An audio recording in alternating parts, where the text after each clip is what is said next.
something. Okay, so the contents include part 1, the self, understanding yourself, and then there's subcategories: depression, anxiety, trauma, stress, and nervous system, addiction, and self-criticism. Part 2 is relationships. Section 1, being single, and subsections: going solo, fantasy relationships, and loneliness. And section 2 is finding a relationship, dating, sexual chemistry, obsession, choosing a partner. Section 3, in the relationship: attachment styles, codependency, boundaries and people pleasing, fighting and communication.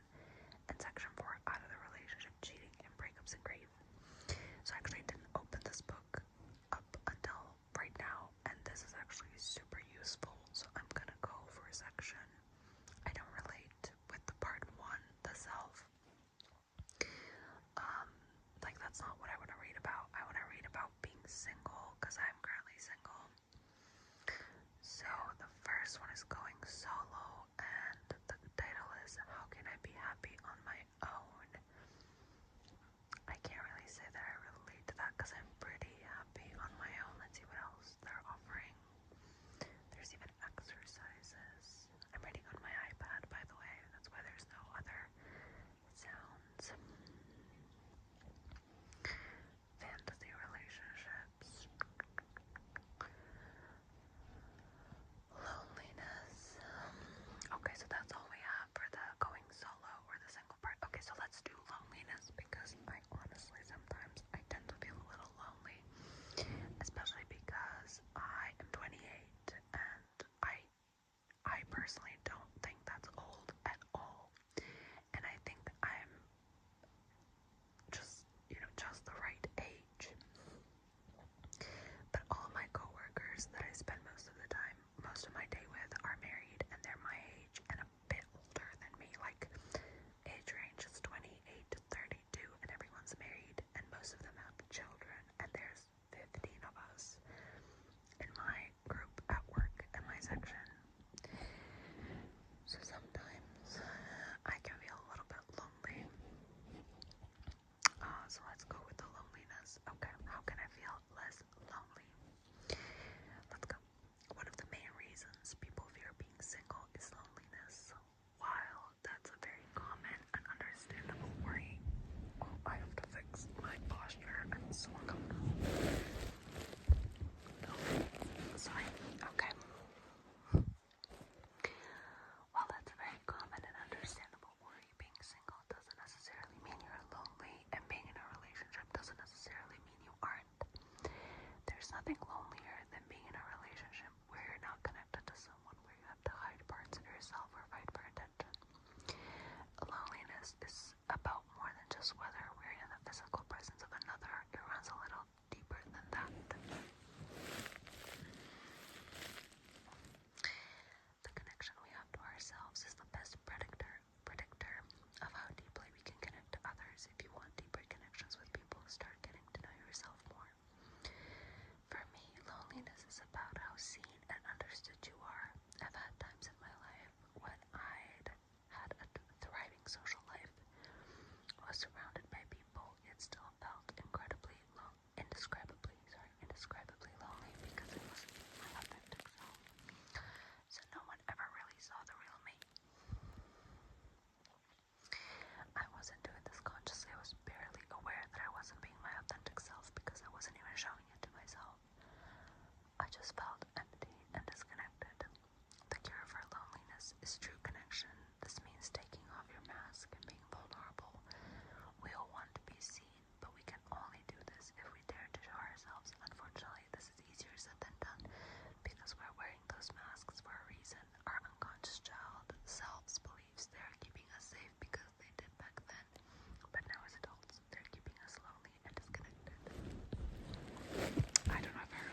and some men that have shown interest in me recently, I'm talking about quite recently, they haven't been up to my likings, let's just say that.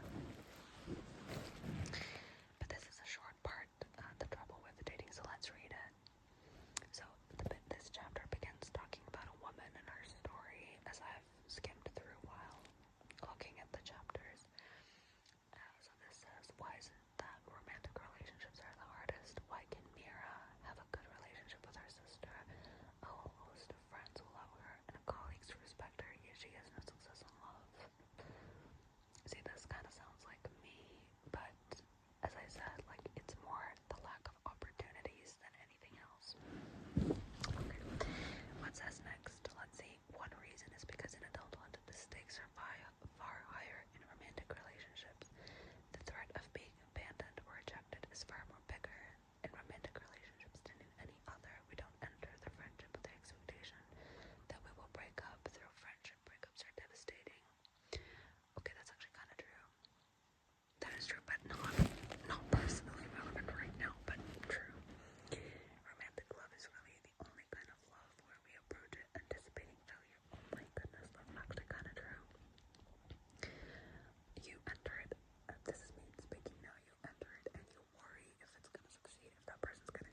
sleep.